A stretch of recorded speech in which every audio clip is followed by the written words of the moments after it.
ሰዓት ሰበር የተባለ መረጃ ተሰምቷል። የፓይለቶቹ መጨረሻ ታውቋል። የአሜሪካ F-15 ተዋጊ ጀት አብራሪዎችም በኢራን ተመተው ከወደቁ በኋላ እነሱን ፍለጋም በአሜሪካም በኢራንም በኩል ሲጧጧፍ እንደነበር ይታወቃል። የሁለቱም አብራሪዎች መጨረሻ አሁን ላይ መታወቁን ታዲያ የአሜሪካው ፕሬዝዳንት ዶናልድ ትራምፕ መግለጻቸውን የደረሰ መረጃ አሳይቷል። ዶናልድ ትራምፕ በተለይ ደግሞ እስከ ትናንትና ድረስ ያልተገኘው የጠፋው አባልም በአሜሪካ እጅ መግባቱንና መያዙን የገለጹ ሲሆን ፕሬዝዳንቱም ታዲያ በአሜሪካ ታሪክ ውስጥ እጅግ ደፋር ከሆኑ የፍለጋና የማደን ስራዎች መካከል ይሄ ግንባር ቀደሙ ነው። አባላችንን እጅግ ሲኒየር የሆነ ኮሎኔል ነበር፣ እሱን ታዲያ በእጃችን አስገብተናል። መጠነኛ የተባለ ጉዳት ደርሶበታል፣ ነገር ግን ደህና እንደሚሆን ተስፋ አደርጋለሁ።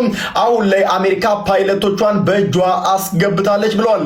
በዚህ ሰዓት ሰበር የተባለ ለአራተኛ ጊዜ ኢራን የኒውክሌር ፕላንት ወይም ደግሞ የኒውክሌር ማብለያ ላይ ጥቃት መድረሱ እየተነገረ ይገኛል። ሁላችሁም ይህን ቪዲዮ ብዙ ጊዜ ኮፒ ሊንክ አድርጉ። ስለዚህ ጉዳይ ማወቅ ለሚፈልጉ ጓደኞቻችሁ በሙሉ ላኩላችሁ። የአካውንት አዲስ አካውንት ስለሆነ ፎሎ ያደርጋሉ። ጥቃት የፈጸሙት ያው አሜሪካና እስራኤል ናቸው። እናም ያው አንድ ሰው መሞቱ እየተነገረ ነው። ይህም ጥቃት የደረሰበት ቡሸር ኒውክሌር ፕላንት የሚባለው እናም ይሄ ጥቃት ከተፈጸመ በኋላ ራዲዬሽን ሌቭል ላይ ምንም አይነት ጭማሪ አልታየም፣ ወይም ደግሞ ምንም አይነት የአየር መበከል ከኒውክሌሩ ጋር ተያይዞ ምንም አይነት ነገር ወደ አየሩ እንዳልወጣ ምንም አይነት ነገር እንደማይፈጠር ሰነ ኢራን ፎሬን ሚኒስትር አባስ አርጋቺ እንደተናገሩት ከሆነ የጦርነት ከተጀመረ ጊዜ ጀምሮ እንደነገርኳችሁ 4 ጊዜ የኢራን የኒውክሌር ፋሲሊቲዎች ቦምብ ተደርጓል ወይም ደግሞ ጥቃት ተፈጽሞባቸው አሜሪካ ሆኖ እስራኤል ይህን ጥቃት በሚፈጽሙበት ወቅት ላይ ጥንቃቄ ማድረግ እንዳለባቸው ከሴፍቲ አንጻር ይሄ እዚህ ነገር ላይ ትኩረት መስጠት እንደነበረባቸው ተናግረዋል። ዛሬ የተፈጸመውንም ጥቃት የኢንተርናሽናል አቶሚክ ኤነርጂ ኤጀንሲ IAEA የሚባለው ማለት ነው እሱ አረጋግጦታል፣ እሱ ኮንፊርም አድርጎታል። እናም የሳይቱ ላይ የሚገኝ ኦክሲለሪ ቢልዲንግ ዳሜጅ እንደተደረገ ወይም ደግሞ ጥቃት እንደደረሰበት ይታወቃል። ከዛ በተጨማሪ ደግሞ 98 የሚሆኑ የራሻ ስታፎች ወይም ደግሞ የራሻ ሰራተኞች እንግዲህ ቦታውን ለቀው እንደወጡ ተነግሯል። አንዱ ግለሰብም እንዳሉ ልክ ጥቃቱ እንደተፈጸመው ከ20 ደቂቃ በኋላ